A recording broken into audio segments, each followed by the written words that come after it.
26 मई को दैनिक जागरण परिवार की ओर से अखिल भारतीय कवि सम्मेलन कराया गया। श्रोता और कवि भगवान की लीला के आगे अपने अपने जगह पर बने रहे। कवि अपने हास्य व्यंग को श्रोता के बीच परोसते रहे और श्रोता वर्षा के फुहार में भी आनंद लेते दिखे। आप देख रहे हैं रिएक्शन बिहार न्यूज। नमस्कार। दैनिक जागरण परिवार जिला प्रभारी संजय कुमार सिंह एवं समस्त टीम की ओर से हर साल की भांति इस साल भी अखिल भारतीय कवि सम्मेलन 2023 26 मई को कराया गया। कवि सम्मेलन में नामचीन कवियों एवं कवियत्री के हास्य व्यंग और वीर रस और श्रृंगार रस को सुनकर खूब ठहाके लगाकर आनंद लेते दिखे।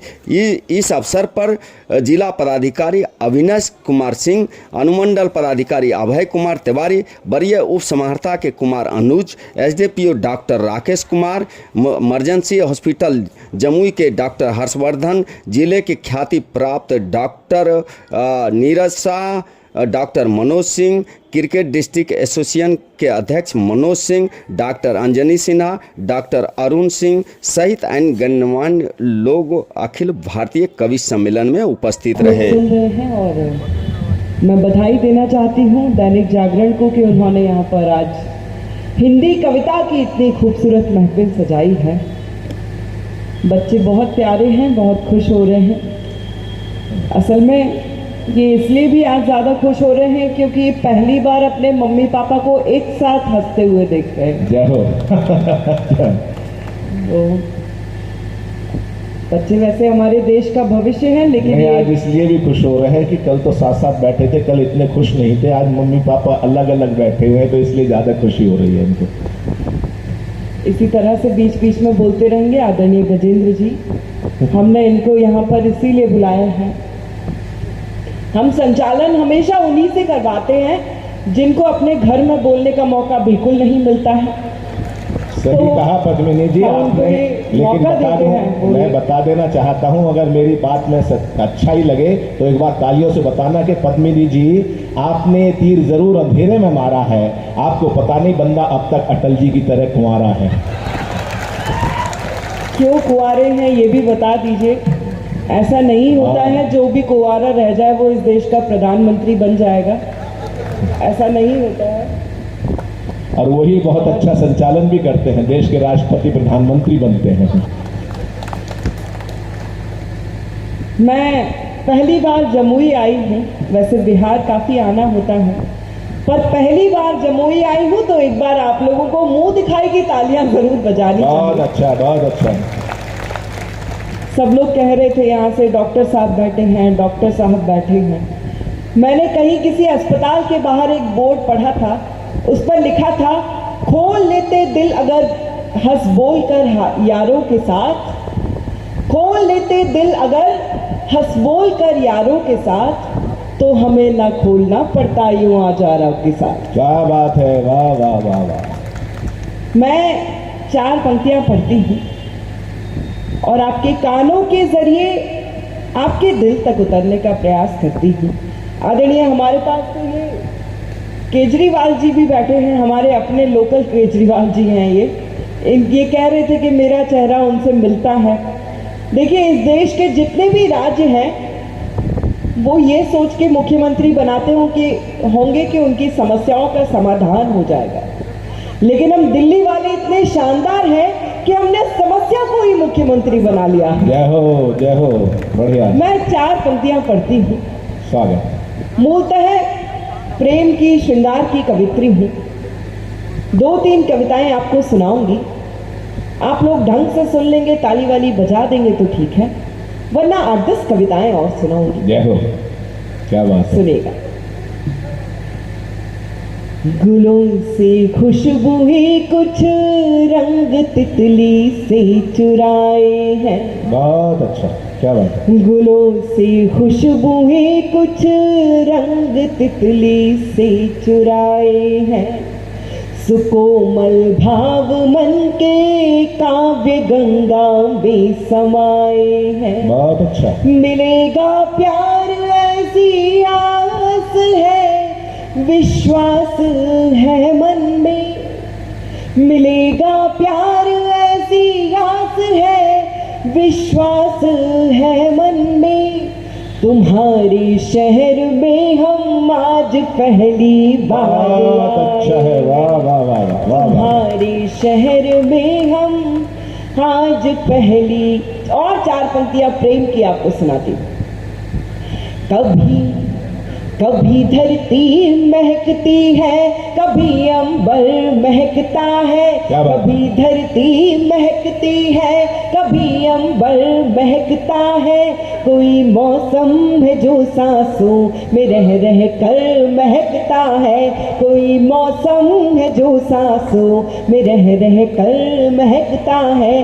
कभी दोहे कभी मैं गीत लिखती हूँ, मगर जब भी कभी दोहे कभी मैं गीत लिखती हूँ, मगर जब भी तुम्हारा नाम लिखती हूँ तो हर अक्षर महकता है। तुम्हारा नाम लिखती हूँ तो हर अक्षर महकता है। तुम्हारा नाम बुलाने के लिए अक्सर मैं तुमको याद करती हूँ, बहुत अच्छा। बुलाने के लिए अक्सर मैं तुमको याद करती हूँ, मैं तुमको याद करती हूँ तो मेरा घर महकता है। मैं तुमको याद करती हूँ तो मेरा, अगर आप लोग सब साथ साथ में भी तालियां बजाएंगे तो मैं बुरा नहीं मानूंगी, मुझे अच्छा लगेगा। मैं तुमको याद करती हूँ तो मेरा घर महकता है। यकीन तुमको न हो तो खुद किसी दिन चेक कर लेना, मोबाइल में तुम्हारे नाम का नंबर महकता है। मोबाइल में तुम्हारे नाम का नंबर लकीरें खींच देता है मेरे चेहरे पे मनमानी। क्या बात है। लकीरें खींच देता है मेरे चेहरे पे मनमानी। मेरे काजल का दुश्मन है ये मेरी आँख का पानी, मेरे काजल का दुश्मन है ये मेरी आँख का पानी। तड़प उठता है राजा मेरे गीतों की सदा सुनकर, मेरी आवाज में गाती है कोई हीर दीवानी, मेरी आवाज में गाती है कोई हीर दीवानी। मेरी बहुत बहुत धन्यवाद आप सभी का। और देखिए, यत्र नार्यस्तु पूज्यन्ते रमन्ते तत्र देवता, ऐसी परंपरा का पालन करने वाले देश से हम सभी आते हैं। और आज मंच पर एकमात्र कवित्री मैं हूं और सभी कवि हैं। विश्व की आधी आबादी का प्रतिनिधित्व मैं अकेले कर रही हूँ, इस बात पर एक बार जोरदार तालियां। बहुत अच्छा, क्या बात है। 4 पंक्तियां मेरी यहाँ देखिए, दैनिक जागरण ने एक ही कवित्री बुलाई और 4 कवि बुलाए। इसका मतलब दैनिक जागरण ये जानता है कि एक ही कवित्री 4 कवियों के सामने काफी होती है। बहुत अच्छा। एक बार जोरदार तालियां दैनिक जागरण के लिए भी बजनी चाहिए। मैं अपने क्रम में हूँ और चाइना की बात कर रहे थे। बहुत सारे देशों में होता रहा, चाइना की टेंशन लेने की कोई ज़रूरत नहीं है। अच्छा, चाइना के बारे में आप जानते हैं, वहाँ के लोगों की आंखें बहुत छोटी छोटी होती हैं और मुझे आश्चर्य इस बात का, इतनी छोटी आंखों से वो हमको आंखें दिखाता है। वहाँ की एवरेज हाइट 5 फीट होती है। आप बारीक सी बात समझिएगा, एवरेज हाइट 5 फीट होती है। अगर कोई बाई चांस आपको 5 फीट से ज़्यादा हाइट का मिल जाए, 6 फीट का मिल जाए, तो इसका मतलब समझ लेना चाहिए कि भारत के ऋषि मुनियों का आना जाना लगा रहा होगा। तो स्थितियाँ बहुत अलग अलग हैं। लीजिएगा, मैं शुरू करना चाहता हूँ। फोटोग्राफर बहुत इंटेलिजेंट होते हैं, किसी को भी निपटा सकते हैं। एक पहुंच गया था फोटोग्राफर की दुकान पे कि भाई साहब पासपोर्ट साइज का ऐसा फोटो खींच दो जिसमें जूते भी आ जाए और सर भी आ जाए। तो फोटोग्राफर इंटेलिजेंट था, जमुई का ही होगा, बोले ऐसा जूते निकाल के सर पर रखो, दोनों ही आ जाएंगे। स्थितियाँ ऐसी होती हैं साहब। लीजिएगा, मैं क्रम को बढ़ाना चाहता हूँ। बैठ जाओ आर्य पुत्र। हाँ, मंच पे कोई आ जाता है, कभी कविता पढ़ रहा हो तो बड़ी संकट आ जाती है। वो हरियाणा में कविता पढ़ रहे थे, चौधरी साहब ऐसे ही लाठी लेके आ गए। कभी डर गया कि बैठ जाऊं कि नहीं, तू तो हमारा मेहमान है, कविता पढ़, मैं तो उसे ढूंढ रहा हूं जिसने बुलाया है। तो अगर कुछ निपटना हो, अच्छा हो तो हमारे लिए ताली बजा देना, कुछ गड़ो तो दैनिक जागरण वालों से निपट लेना। बहुत अच्छा, एक बार ताली बजा दीजिएगा, मैं शुरू होना चाहता हूँ। दोस्तों एक बात कहना चाहता हूँ, यहाँ जमुई के शानदार जानदार श्रोता हैं, और सबसे बड़ी बात है कि बिहार के लोग जो हैं देशभक्त लोग होते हैं। मैं एक बात कहना चाहता हूँ, यहाँ हमारा जो तिरंगा है हमारे देश की आन बान शान पहचान है, हमारा सम्मान है पूरी दुनिया में। और उस सम्मान की को हमको कब पता ज्यादा चला, जब यूक्रेन और रशिया का युद्ध आरंभ हुआ। तो यूक्रेन में हमारे देश के छात्र वहां पर फंस गए थे युद्ध के दौरान, तो उन्होंने तिरंगे को ओढ़ा, उसको अपनी ढाल बनाया। जब निकलने लगे तो उनको सिर्फ मैसेज दिया गया, ये हमारे तिरंगे का सम्मान है पूरी दुनिया में।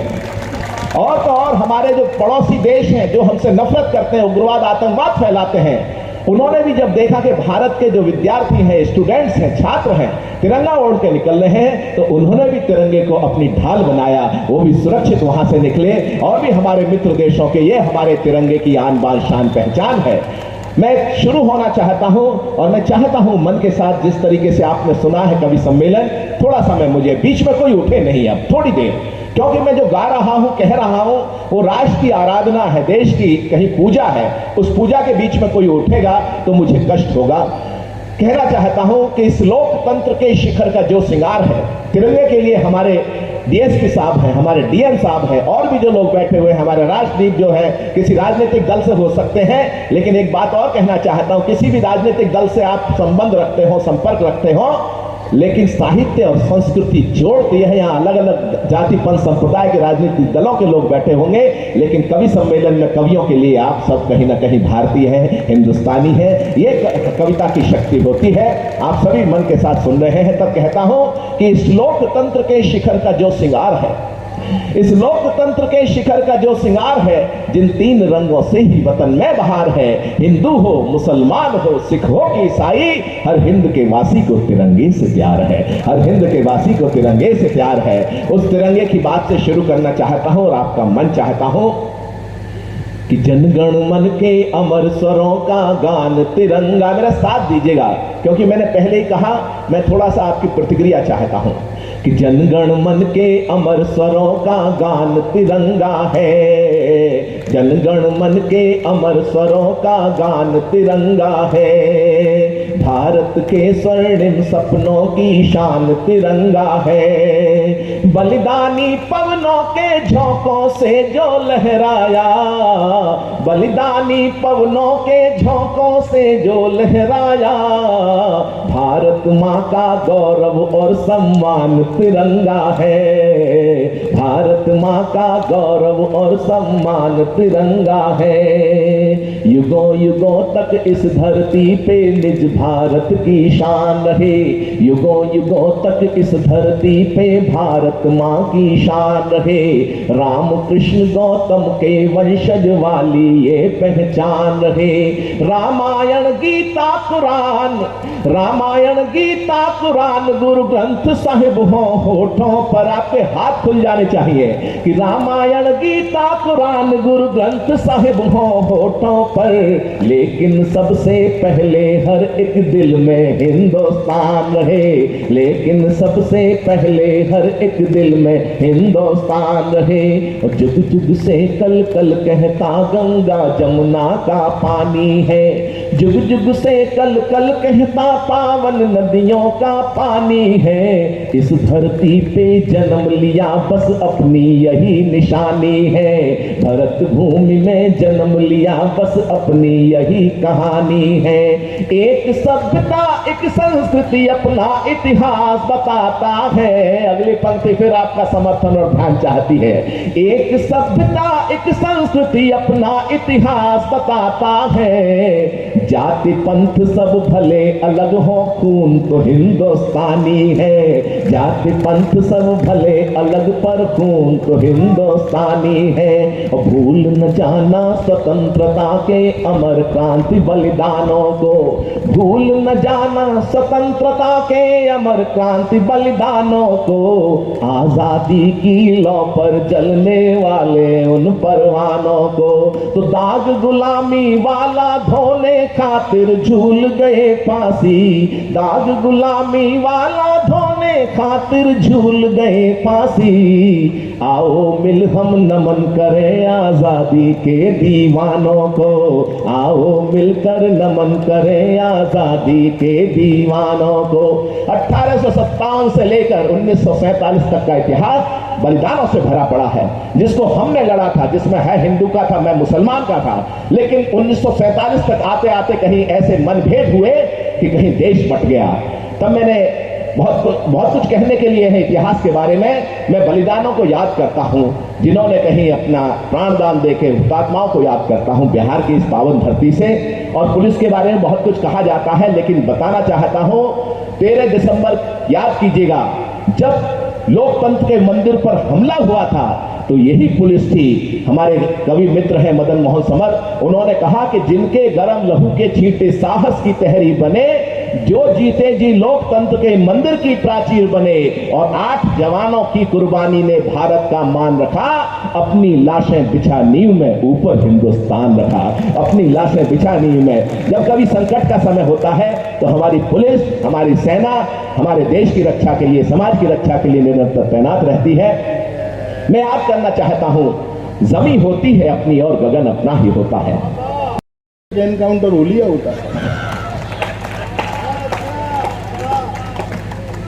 यहां तो केवल राजीव तिवारी कहने से ही काम चल गया, वरना मैं तो वहां पर अतीक अहमद हो गया होता। कहां ले जा रहे हैं?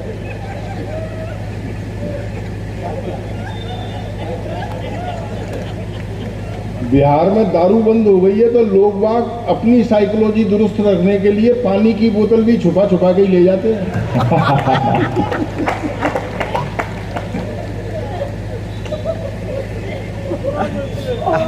बहुत। मेरी तो कुंडली में लिखा है माननीय कलेक्टर साहब, मैं तो ऊंट पे बैठ के भी जाऊं तो कुत्ता काट खाए।